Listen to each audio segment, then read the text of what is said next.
Hello guys, welcome back to Peak Team Learners. LBS NC Entrance Examination 2025. ഇതിനുള്ള ഒരു 95 days study plan ആണ് share ആക്കാൻ പോകുന്നത്. ഇത് ഇപ്പോൾ കറൻ്റ്ലി കോളേജ് പഠിക്കുന്ന സ്റ്റുഡൻസിന് യൂസ്ഫുൾ ആയിരിക്കും, ആൻഡ് കോളേജ് വർക്ക് ചെയ്യുന്നവർക്കും യൂസ്ഫുൾ ആയിരിക്കും, ആൻഡ് ഓൾസോ ഒന്നും ചെയ്യാതിരിക്കുന്നവർക്കും ഈ ഒരു ടൈം ടേബിൾ യൂസ്ഫുൾ ആയിരിക്കും. ആൻഡ് ഇതിൽ ഞാൻ കറക്റ്റ് 95 ഡേയ്സ് ആണ് എടുത്തിട്ടുള്ളത്. Feb 10th ആണ് സ്റ്റാർട്ട് ചെയ്യുന്നത്, മൺഡേ സ്റ്റാർട്ട് ചെയ്യും, ആൻഡ് May 15 ആണ് ഒരു ഡെഡ് ലൈൻ സെറ്റ് ചെയ്തേക്കുന്നത്. അപ്പോൾ മൊത്തം 95 ഡേയ്സ്. ബിക്കോസ് നമുക്ക് നോട്ടിഫിക്കേഷൻ വരുന്നത് മെയ് മന്തിലായിരിക്കും. മെയ്യിൽ എപ്പോൾ വരുമെന്ന് അറിയത്തില്ല, ചിലപ്പോൾ സ്റ്റാർട്ടിങ് വരും അല്ലെങ്കിൽ മിഡിലിൽ വരും. അപ്പോൾ നോട്ടിഫിക്കേഷൻ വന്ന് കഴിഞ്ഞിട്ട് അതിലെന്തെങ്കിലും ചേഞ്ചസ് ഉണ്ടെങ്കിൽ അതിലുള്ള സബ്ജക്ട്സ് പഠിക്കണം, ആൻഡ് അല്ലെങ്കിൽ ബാക്കിയുള്ള ടൈം നമുക്ക് റിവിഷൻസിനൊക്കെ യൂസ് ചെയ്യാം. അതിന് വേണ്ടിയിട്ടാണ് ഇങ്ങനെ ഒരു ടൈം ടേബിൾ സെറ്റ് ചെയ്തേക്കുന്നത്. ടോട്ടൽ 95 ഡേയ്സ് ആണുള്ളത്. അപ്പോൾ ഇതിൽ മൺഡേയ്സ് എല്ലാം മാത്തമാറ്റിക്സ് പഠിക്കണം, ട്യൂസ്ഡേയ്സ് എല്ലാം കമ്പ്യൂട്ടർ സയൻസ് പഠിക്കണം, Wednesday quant, Thursday quant means quantitative and aptitude, പിന്നെ Thursday maths, Friday computer science, Saturday quant, പിന്നെ Sunday English, current affairs, mock test. ഇത് സൺഡേ കൊടുത്തതിന് കാരണം ഇംഗ്ലീഷ് കറണ്ട് അഫയേഴ്സ് നമുക്ക് 5 മാർക്കിനാണ് വരുന്നത്, ടോട്ടൽ 10 മാർക്കാണ്.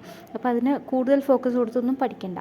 പിന്നെ ഈ മോക്ക് ടെസ്റ്റിൽ നമ്മൾ ഈ വീക്ക് പഠിച്ച എല്ലാ സബ്ജക്റ്റിൻ്റെയും ടോപ്പിക് വൈസ് മോക്ക് ടെസ്റ്റ് കിട്ടും. ഞാൻ ഓൾറെഡി ഒരു വീഡിയോ അപ്ലോഡ് ചെയ്തിട്ടുണ്ട്, ഫ്രീ മോക്ക് ടെസ്റ്റ് കിട്ടുന്ന സൈറ്റ്സൊക്കെ അപ്ലോഡ് ആക്കിയിട്ടുണ്ട്. അപ്പോൾ അതിൽ ചെക്ക് ചെയ്താൽ മതി. അതിൽ നമുക്ക് ടോപ്പിക് വൈസ് എടുത്ത് പഠിക്കാൻ പറ്റും. അപ്പോൾ ഈ വീക്ക് നിങ്ങൾ എന്തൊക്കെയാണോ പഠിച്ചത് അതിന് ടോപ്പിക് വൈസ് മോക്ക് ടെസ്റ്റൊക്കെ ചെയ്ത് നോക്കാം സൺഡേ. ഓക്കെ, അപ്പോൾ ഇങ്ങനെയാണ് ടൈം ടേബിൾ സെറ്റ് ചെയ്തേക്കുന്നത്.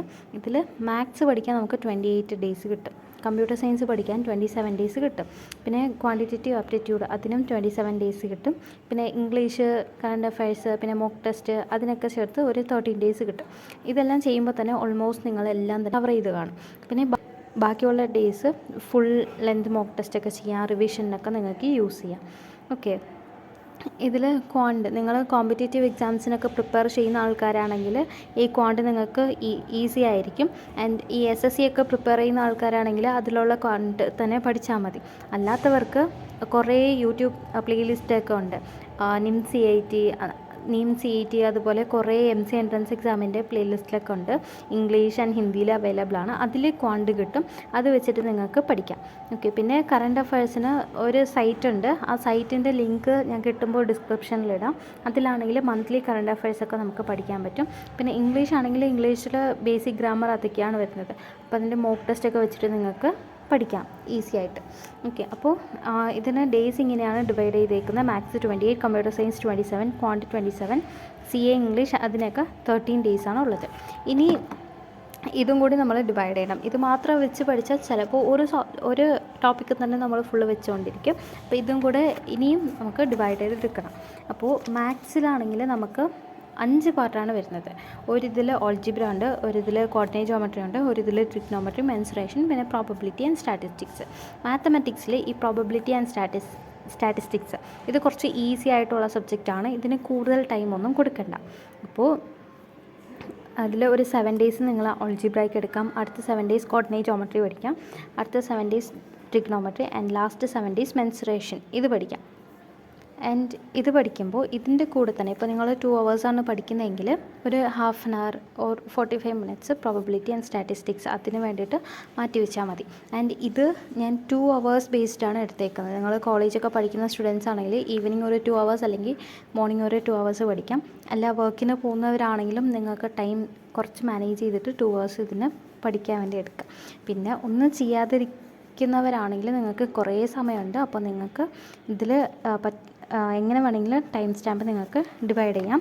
ആൻഡ് ഈ ഒരു ഇത് മാത്രം ഫോളോ ചെയ്താൽ മതി. Monday maths, Tuesday computer science, ഇങ്ങനെ ഈ ഒരു ഇത് മാത്രം ഫോളോ ചെയ്തിട്ട് നിങ്ങൾക്ക് എത്ര ടൈം പഠിക്കാൻ കിട്ടുന്നോ അതൊക്കെ ഫുള്ള് യൂട്ടിലൈസ് ചെയ്താൽ മതി. കമ്പ്യൂട്ടർ സയൻസ് പഠിക്കാനാണെങ്കിൽ നമുക്ക് 27 ഡേയ്സാണ് ഉള്ളത്. ഈ 27 ഡേയ്സ് ഓരോ പാർട്ടിന് നമുക്ക് ഡിവൈഡ് ചെയ്യാം. 7 ഡേയ്സ് നമ്മൾ ഫസ്റ്റ് പാർട്ട് പഠിക്കണം. ഫസ്റ്റ് പാർട്ടിൽ problem solving, computer architecture, database, ഇങ്ങനെ കുറച്ച് ടോപ്പിക്സ് ഉണ്ട്. അപ്പോൾ ഫസ്റ്റ് 7 ഡേയ്സ് നമുക്ക് ഇതിന് സ്പെൻഡ് ചെയ്യാം. ബാക്കിയുള്ള 7 ഡേയ്സ് കമ്പ്യൂട്ടർ ബേസിക്സ് എന്ന് പറഞ്ഞിട്ട് ഒരു ചെറിയ ടോപ്പിക്കുണ്ട്, അത് പഠിക്കാൻ വേണ്ടിയിട്ട് യൂട്ടിലൈസ് ചെയ്യാം. പിന്നെ ഒരു 6 ഡേയ്സ് ആണെങ്കിൽ നമുക്ക് അതിൽ ഡേറ്റ റെപ്രസെൻറ്റേഷൻ എന്ന് പറഞ്ഞിട്ട് ഒരു ഇതുണ്ട്, അത് ഡിജിറ്റൽ അത് ബേസ് ചെയ്തിട്ടുള്ളതാണ്. അപ്പോൾ ആ പോർഷൻ പഠിക്കാൻ വേണ്ടിയിട്ട് ഒരു 6 days എടുക്കാം. ഇതിൽ ഈ ഡേറ്റ റെപ്രസെൻറ്റേഷൻ കുറച്ച് ഈസി ആയിട്ടുള്ള സബ്ജക്റ്റാണ് അക്കോർഡിംഗ് ടു മീ. അതുകൊണ്ടാണ് അതിന് 6 days എടുത്തത്. നിങ്ങൾക്ക് ഏതാണോ ഈസി ആയിട്ടുള്ളത് അതിന് 6 days കൊടുക്കാം. അല്ലെങ്കിൽ ഇപ്പോൾ മേ ബി ഒരാൾക്ക് ഈ 7 days ഒന്നും ഫുള്ള് വേണ്ടി വരത്തില്ല. അപ്പോൾ അങ്ങനെയാണെങ്കിൽ നിങ്ങൾ ഒരു സബ്ജക്റ്റ് പെട്ടെന്ന് തീർക്കുവാണെങ്കിൽ ആ സബ്ജക്റ്റിൻ്റെ റിവിഷന് വേണ്ടിയിട്ട് ബാക്കിയുള്ള ഡേയ്സൊക്കെ യൂസ് ചെയ്യാം.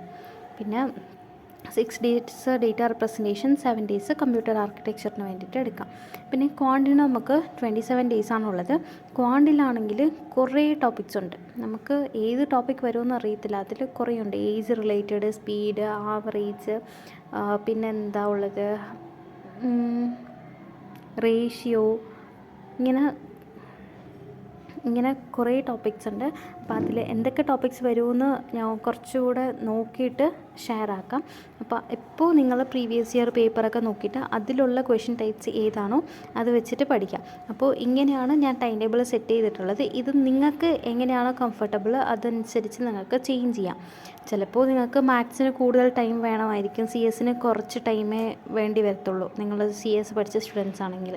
ഇപ്പോൾ നിങ്ങൾ മാത്സ് പഠിച്ച സ്റ്റുഡൻസ് ആണെങ്കിൽ മാത്സിന് ഇത്ര ടൈം വേണ്ടി വരത്തില്ല. അപ്പോൾ ആ ടൈം നിങ്ങൾ അഡ്ജസ്റ്റ് ചെയ്ത് CS കൊടുക്കുക, അല്ലെങ്കിൽ വേറെ എന്തെങ്കിലും സബ്ജക്ട്സിനൊക്കെ കൊടുക്കാം. ഇങ്ങനെ നിങ്ങൾക്ക് ഡിവൈഡ് ചെയ്ത് പഠിക്കാം. ടോട്ടൽ ഞാൻ എടുത്തിട്ടുള്ളത് 95 days ആണ്. ഈ 95 days നമ്മൾ ബേസിക് കോൺസെപ്റ്റ്സ് എല്ലാം തന്നെ കവർ ചെയ്യും. ബാക്കിയുള്ള ഡേയ്സ് നമുക്ക് വേറെ എന്തിനെങ്കിലൊക്കെ യൂസ് ചെയ്യാം. റിവിഷൻ, പിന്നെ mock test, full length mock test, ഇതിനൊക്കെ നമുക്ക് യൂസ് ചെയ്യാൻ പറ്റും. എക്സാമിൽ നമുക്ക് കമ്പ്യൂട്ടർ സയൻസിലാണ് 50 questions വരുന്നത്. ഇപ്പോൾ നിങ്ങൾക്ക് മാർക്ക് ടൈ ആണെങ്കിൽ കമ്പ്യൂട്ടർ സയൻസിൽ ആരാണോ ഹയസ്റ്റ് മാർക്ക് അവർക്കായിരിക്കും ഫസ്റ്റ് പ്രയോറിറ്റി കിട്ടുന്നത്. അടുത്ത മാത്സ്, അടുത്ത ക്വാണ്ട്, അടുത്ത ഇംഗ്ലീഷ്, GK. പിന്നെ ഇത് എല്ലാത്തിലും ടൈ ആണെങ്കിൽ അവർ നമ്മളുടെ ഡേറ്റ് ഓഫ് ബർത്ത് നോക്കും. അത് വെച്ചിട്ടായിരിക്കും നമ്മളുടെ റാങ്ക് വരുന്നത്. അപ്പോൾ ഫസ്റ്റ് നമ്മൾ മെയിൻലി ഫോക്കസ് ചെയ്യേണ്ടത് കമ്പ്യൂട്ടർ സയൻസ് ആണ്. അത് കഴിഞ്ഞിട്ട് മാത്സ്, പിന്നെ ക്വാണ്ട്. അപ്പോൾ ഇങ്ങനെ പഠിക്കുമ്പോൾ ഓൾമോസ്റ്റ് നിങ്ങളെല്ലാവരും എല്ലാ ടോപ്പിക്സും തന്നെ കവർ ചെയ്യും. ആൻഡ് ഞാൻ ടെലഗ്രാം ചാനലിൽ 2024 സിലബസ് അപ്ലോഡ് ആക്കിയിട്ടുണ്ട്. അതിൽ ചിലപ്പോൾ ചേഞ്ചസ് വരാൻ, ചിലപ്പോൾ ചേഞ്ചസ് വരാതിരിക്കാം. അപ്പോൾ ഇപ്പോൾ പഠിക്കുമ്പോൾ ഇതിലുള്ള ഈ ഒരു സിലബസും പ്രീവിയസ് ഇയർ ക്വസ്റ്റ്യൻ പേപ്പേഴ്സ് വെച്ചിട്ട് പഠിക്കാം. പിന്നെ ഒരു ഒഫീഷ്യൽ നോട്ടിഫിക്കേഷൻ വന്നതിന് ശേഷം നമുക്ക് അത് ബേസ് ചെയ്തിട്ട് ഓൾട്ടർ ചെയ്തെടുത്താൽ മതി. Thank you.